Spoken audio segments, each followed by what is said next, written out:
다른 문제입니다. 이 문희상 의장이 사과하라는 야당의 주장을 받아들여야 됩니다. 이 사실 500조나 넘는 엄청난 슈퍼 예산을 야당의 이 표결 없이 통과시킨 날치기가 분명합니다. 이 날치기에 대해서는 국회의장이 이런 전례가 사실은 좀 부끄러운 전례입니다. 이런 전례가 또 뒤에 통용되지 않도록 국회의장으로서 안타까운 일이다.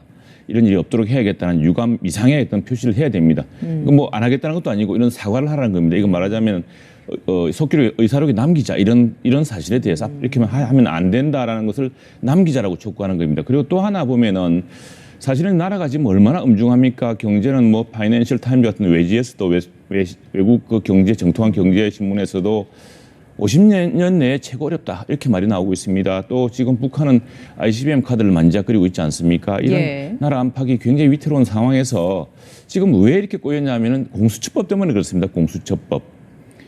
지금 뭐 검찰이 수사를 못 하고 있습니까? 검찰이 권력의 비리까지 수사를 잘 하고 있지 않습니까? 그런데 그동안 그 검찰의 수사권, 기소권을 분리하자라고 해서 했던 정권이 그걸 다시 똑같이 합치는 대통령 직속 검찰기구를 따로 만들겠다고 지금 시작한 게 공수처법입니다. 이 공수처법이 과연 그렇게 중요한 법인지 지금 이 시기에서는 오로지 윤석열 검찰의 지금 수사하고 있는 대목을 뺏어오겠다는 것 이상으로 지금 무슨 의미가 있는 것인지 이 사람들이 이렇게 의구심을 가지고 있는데도 지금 이게 여기에 대한 집착 때문에 민주당 내부에 많은 반발을 무릅쓰고도 선거법에 끌려다니고 있는 거거든요. 이것 두 개 때문에 지금 국회가 공전하고 있는 겁니다. 그래서 정부 청와대도 그렇고요. 국회의장도 그렇고 여당 지도부도 지금 나라가 얼마나 위태로운지 나라가 얼마나 이 문제에 심각한 문제가 있는지를 직시를 하고 그 문제 없이 끌어내야 됩니다.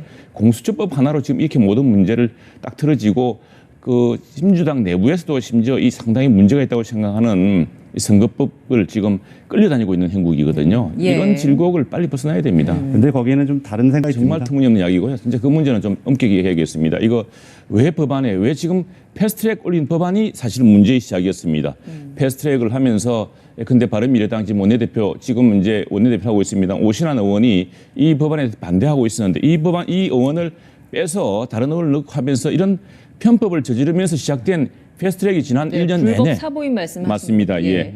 1년 내내 끌고 왔고요. 왜 그러냐면은 공수처에 대한 정말 지나칠 정도의 집착. 왜 윤석열 검찰이 지금 권력의 비리를 제대로 수사하고 있지 않습니까? 이런 더구나 공소권과 기소권과 수사권을 분리하자고 해서 윤석열 검찰은 그걸 받아들이고 있거든요. 그런데 이제 다시 공소권과 수사권을 합친 대통령 직속의 검찰기구를 만들어서 하겠다는 그 집착 하나로 지금 전국을 파행으로 만들고 있는 셈입니다. 그러면 지금 한국당이